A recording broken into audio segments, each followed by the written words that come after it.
save some classroom time, I want to go over some quick safety things in the classroom so you know where they're located. The first thing that I want you to know is the safety goggle box, which is right here.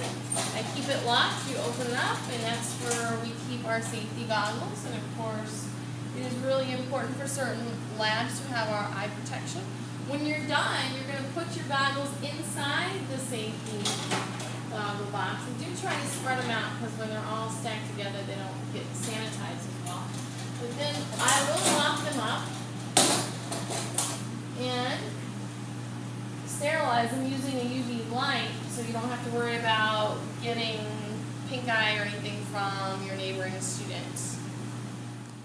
Alright, so if we leave the safety goggle cabinet and we walk across the room, this is the lab area where we'll be doing our experiments, and we go by the door, you'll notice that we have a fire blanket, which we can open up here, which is used to suffocate a fire. Hopefully we will not have one, so we will not need to take it out. I do ask that you do not take it out, because unless there's someone on fire or something on fire, because it's kind of hard to get it back in the box. But this is what it looks like. So again, the purpose of the fire blanket is to suffocate a flame.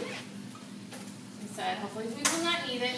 We also have the fire extinguisher in here, which they routinely will check to make sure they're up to code.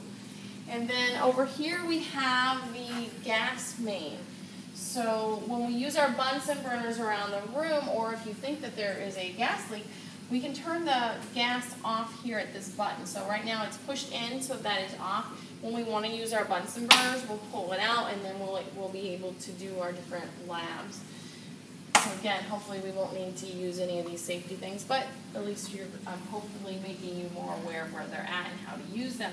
The eye wash station, which I know a lot of my students who had me as freshmen, because a lot of people use this as a water fountain, which is kind of good, it keeps it cleaned out, but you simply just turn on the sink, and then there's a little button here, and you pull that forward, and then if you were to get something in your eyes, hopefully you did have your safety goggles on and it just splattered in there, you can go ahead and put your face over the water and rinse out your eyes. And again, a lot of my freshmen or even sophomores or even you guys can use this to get a drink of water if you need to. Because everybody knows, well, at least almost everybody knows that this water and out of this sink or that sink is some of the better tasting water in the building. So you will notice some students will come in here during lecture and fill up their water bottles.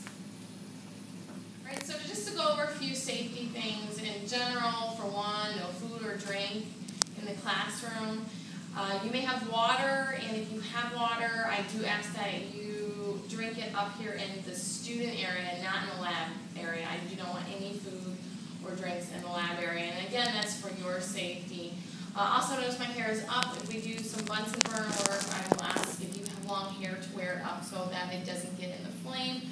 Also, there are some other labs that you may just want to put it up so it doesn't get into the specimens that we're looking at. Attire-wise, you should be wearing appropriate clothing so that, again, you don't have like really loose hanging sleeves that could get inside the experiment. Preferably closed-toed shoes, so if you spill something, you have some foot protection. Some other things in general, we've discussed them freshman year, you probably have a sophomore year in chemistry and in physics, but there's no messing around, especially in the lab. You should not be messing with any of the plants and animals in the classroom, and not mixing chemicals that you have not been told to do so. So there's no individual experimentation going on. You should be following the directions and doing what it states in the lab write-up or as directed by myself. So hopefully that hits all the areas of safety. If something was to spill or you break something, please let me know so we can take care of it correctly. You can get the glassware in the proper place so the janitors don't get cut when they take out the trash.